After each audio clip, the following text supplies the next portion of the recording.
Hey Guy, welcome to Inside Football News, your home for breaking stories, bold takes, and behind-the-scenes insight from the world of football. If you're new here, hit that subscribe button and turn on the bell so you never miss a beat in the beautiful game. Now, let's dive straight into today's hot news. The breaking story is that Crystal Palace will be playing in the Uefa Conference League next season. Not in the Europa League, as they'd hoped to after winning the FA Cup, but in the third-tier continental competition. Let's bring you some more information in terms of the statement. And apologies, this has just reached us, and it is very, very wordy, as you can appreciate. It's come directly from UEFA, so I'll try and paraphrase as I can.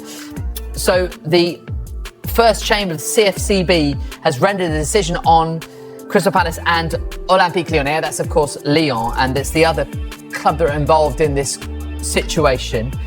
And they've concluded proceedings, the club financial control body, on the multi-club ownership case involving Crystal Palace and Lyon.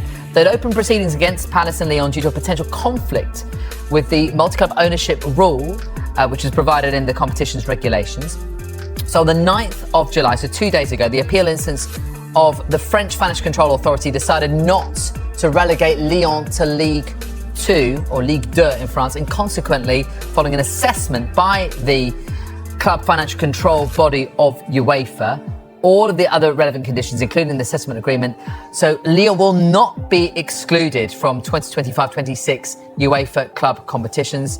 And as a result of that, they pursued the assessment of the documents that have been submitted by Lyon and Crystal Palace and concluded that the clubs breached the multi-club ownership criteria from the regulations. And as a result of that, this is what has been decided by the first chamber of this body, which is the club financial control body of UEFA. They have accepted Lyon's admission to the Europa League, but they have rejected Palace's admission to the Europa League. And as a result of that, they have accepted Palace's admission to the Conference League.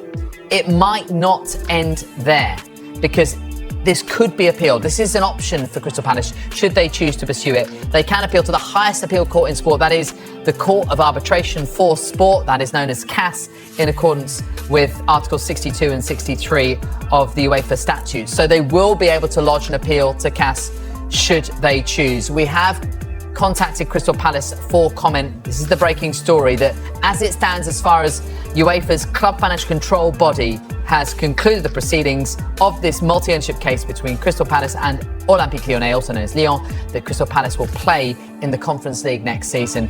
And of course that Lyon, having managed to appeal their relegation to Ligue 2, will stay in the Europa League. And this is all about this man here, John Textor. Remember that Textor is a US businessman. He has Eagle Football Holdings.